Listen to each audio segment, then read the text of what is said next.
Yo nunca había tenido ninguna experiencia sobrenatural, y no era un tema que me interesara en esa etapa de mi vida, y todavía no lo es.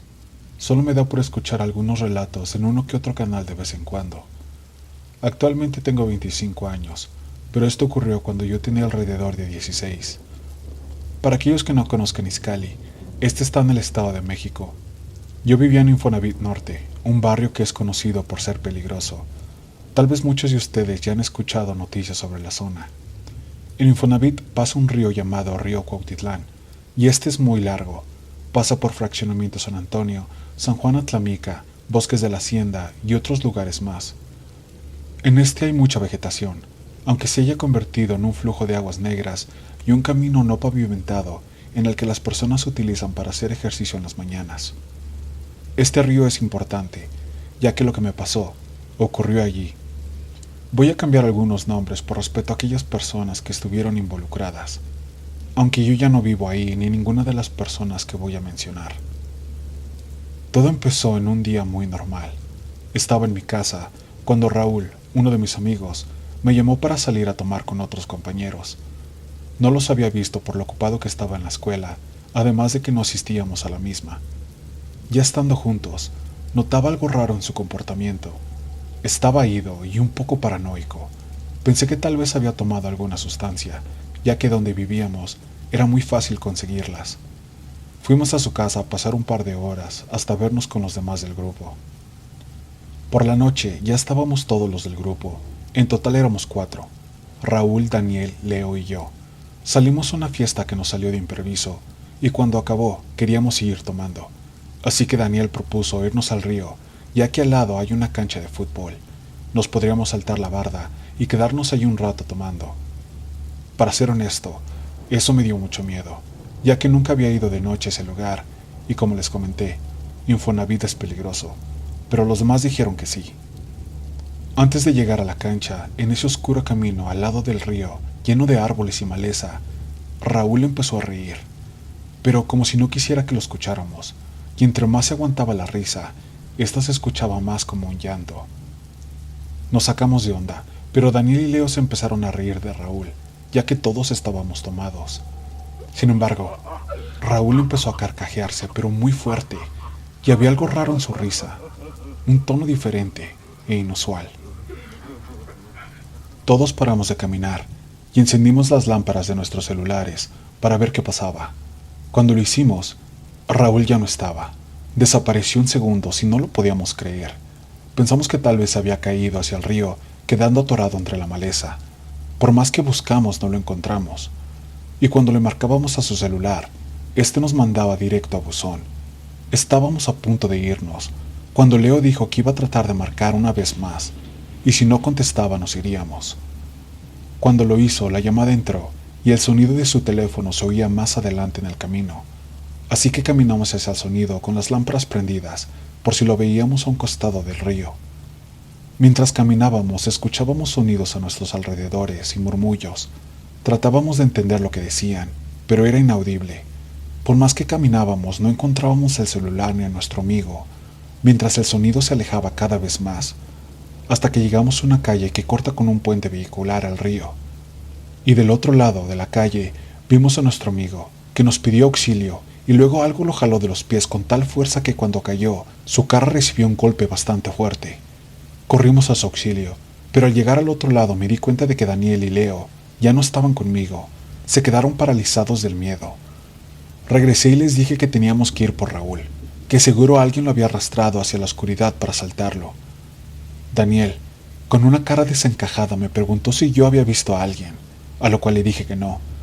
Leo nos interrumpió y nos dijo que él vio algo, una sombra bastante negra, más negra que la noche.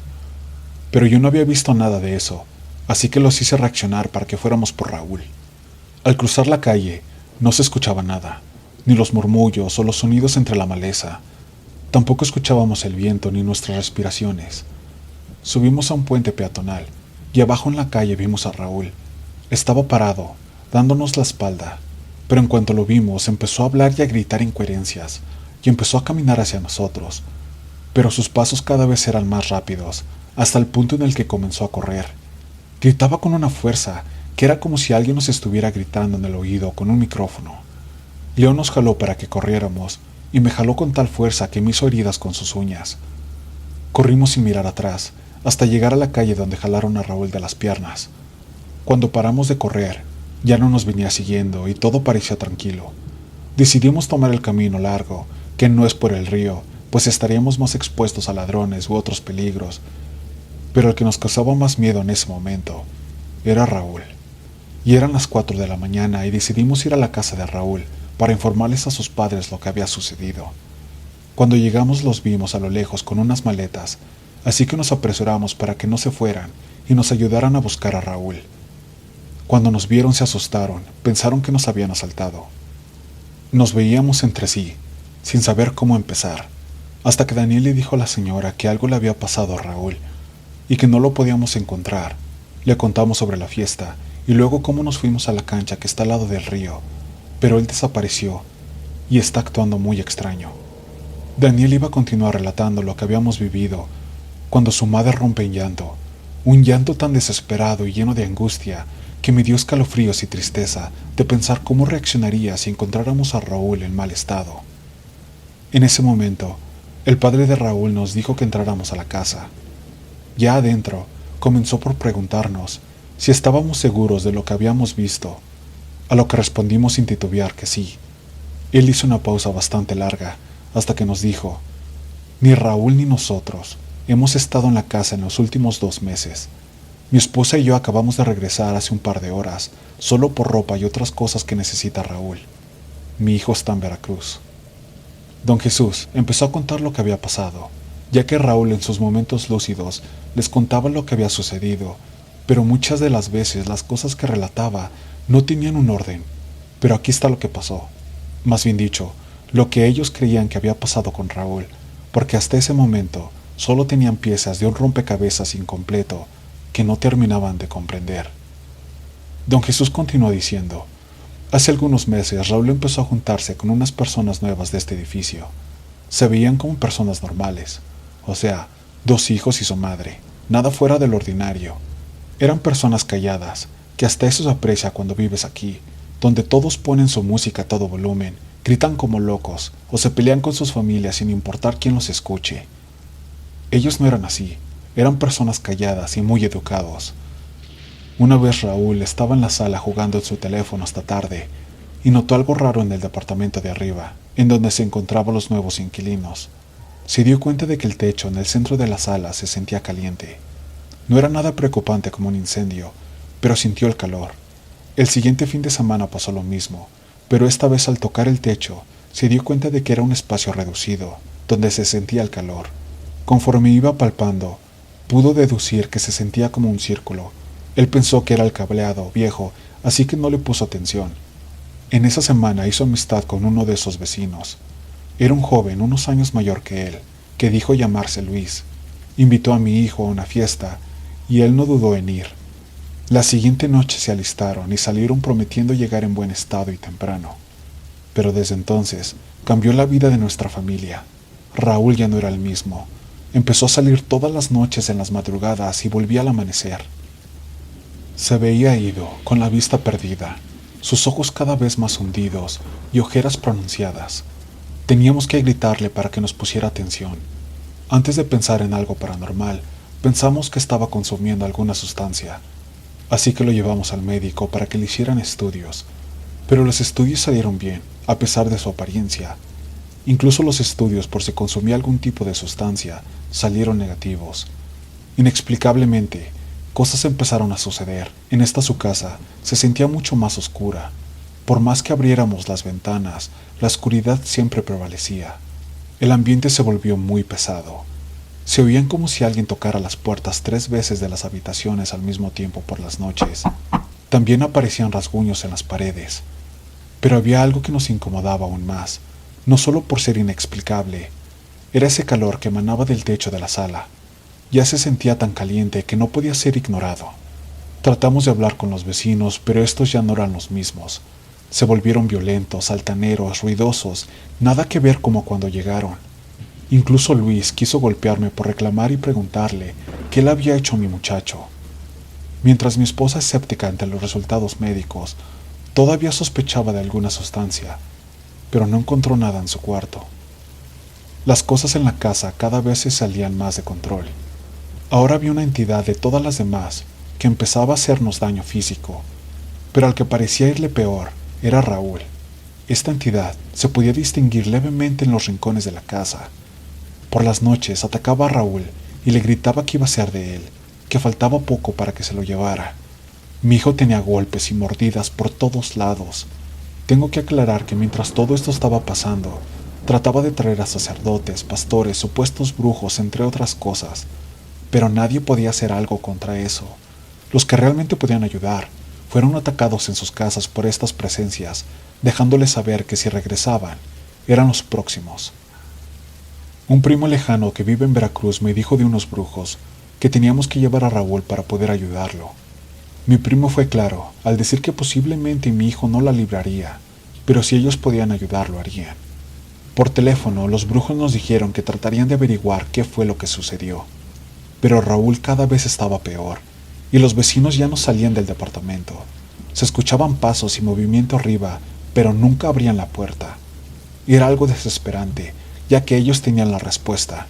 Sabíamos que ellos eran los responsables, pero no daban la cara. En un arranque de desesperación porque ya teníamos que irnos a Veracruz, rompí la puerta del departamento de los vecinos y entré. La casa estaba vacía, no había nadie, estaba hecho un asco, suciedad humana por todos lados, al igual que basura y comida echada a perder. Los muebles estaban podridos y había limañas. Aún así revisé todo el departamento con un palo en mano, pero no encontré nada. Antes de salir me percaté de algo en el piso de la sala. Bajo una alfombra sucia había un círculo negro, como si hubiese sido quemado. No había nada más. Mi mujer, que estaba en el departamento de abajo, jura que estaba escuchando cómo yo trataba de abrir el departamento a golpes, y cuando lo hice, escuchó cómo muchas personas empezaron a correr por todo el departamento y que me aventaban cosas, como si hubiera una pelea muy violenta. Ella se asustó y subió rápidamente, solo para encontrarse un departamento solo y sucio. Salimos del lugar con asco e incrédulos de no encontrar a nadie. Agarré las maletas para subirlas al carro e irnos en ese mismo momento. Mientras mi esposa dice que escuchaba un animal correr en el departamento de arriba, como si estuviera enojado por llevarnos a Raúl. En ese momento, ella me alcanzó con Raúl temblando y se metieron rápido al coche. El camino a Veracruz fue muy largo y raro. Pasamos y vimos muchas cosas. Cuando la carretera estaba más sola y más oscura, se veían sombras en la maleza. Se nos aparecían personas en medio de la carretera, lo cual fue demasiado peligroso. También fue muy largo, ya que en varias ocasiones nos perdimos por extrañas razones. Al llegar a Veracruz con la familia y al ver el estado de Raúl, se apresuraron a llevarnos con los brujos. Uno de ellos, al verlo, se aterró y nos dijo que eso era una posesión demoníaca. No nos dio muchas esperanzas, pero dijo que haría todo lo posible para sacar ese demonio de su cuerpo. El brujo rápidamente trajo unos brebajes de consistencia viscosa que tenía un fuerte olor amargo, hierbas, agua bendita, y también trajo una mujer muy anciana para que pudiera ayudar. Pusieron a Raúl en un círculo de sal. Con las hierbas le iban frotando ese brebaje viscoso en todo su cuerpo. Nosotros fuimos los únicos que nos pudimos quedar en el ritual de curación, pero hubiera preferido no haberlo hecho. Don Jesús soltó una lágrima. Él continuó diciendo: los brujos siguieron con el ritual. Le frotaron un huevo por todo su cuerpo, y al momento de abrirlo para ver qué era lo que contenía, era una sustancia líquida negra que dejaba escapar un olor a putrefacción. Luego le volvieron a pasar las hierbas por todo el cuerpo mientras hacían oraciones. Y ahí fue cuando Raúl empezó a convulsionar y al mismo tiempo se reía de una forma burlona. De un momento a otro se abalanzó contra el brujo tirándolo al piso y vomitándole una bola de pelos con moscas vivas en su interior. Le dijo algo al oído que no pudimos escuchar y empezó a golpearlo. Le gritamos a mi primo para que entrara a ayudarnos y entre todos quitamos a mi hijo, que seguía encima del brujo. Tuvimos que amarrarle a una silla que la viejita nos dio. El brujo nos pidió que saliéramos, que solo se quedaría la anciana y él con mi hijo. Durante toda la noche se podían escuchar una infinidad de ruidos provenientes de ese cuarto de curación. Fueron semanas pesadas para los brujos, que en realidad no pudieron hacer mucho por él. Aún así decidieron continuar, pero nosotros necesitábamos regresar al trabajo. Yo me quedaría para trabajar y enviar dinero, y su madre se regresaría a Veracruz. Por eso regresamos justo hoy, sin saber que ustedes estaban pasando cosas parecidas a las nuestras, relacionadas con mi hijo. En ese momento, entró una llamada al celular de don Jesús. Era su primo. Inmediatamente contestó y preguntó si Raúl estaba bien. Desde donde estaba, pude escuchar al primo decirle que Raúl se había escapado hace unas horas del cuarto de curación, dejando a la anciana maltrecha en el piso, que desde ese momento le estaban marcando, pero las llamadas no salían, o lo mandaban a buzón. Don Jesús se puso furioso, nos preguntó dónde había sido la última vez que habíamos visto a su hijo, y salió con nosotros a buscarlo. Estuvimos horas dando vueltas por el río, pero ya no lo encontramos. El primo de don Jesús estuvo comunicándose todo el día, y el siguiente dando santo y seña de su búsqueda, pero de igual manera jamás lo volvieron a ver. Daniel, Leo y yo íbamos casi diario a la casa de don Jesús para acompañarlo junto a su esposa, que lloraba y se ponía a rezar a todo momento, hasta que don Jesús nos pidió que ya no lo visitáramos. Me imagino que él ya se hacía la idea de que Raúl estaba muerto, y ese ser se lo había llevado a los infiernos. Perdí contacto con él, y antes de mudarme de Infonavit, podía verlo caminando a un lado del río, como buscando a su hijo desaparecido. Actualmente, cuando salgo tarde del trabajo o de un antro, pareciera que puedo ver a Raúl, escondido entre la oscuridad, observándome fijamente, como esperando que yo tampoco lo deje de buscar.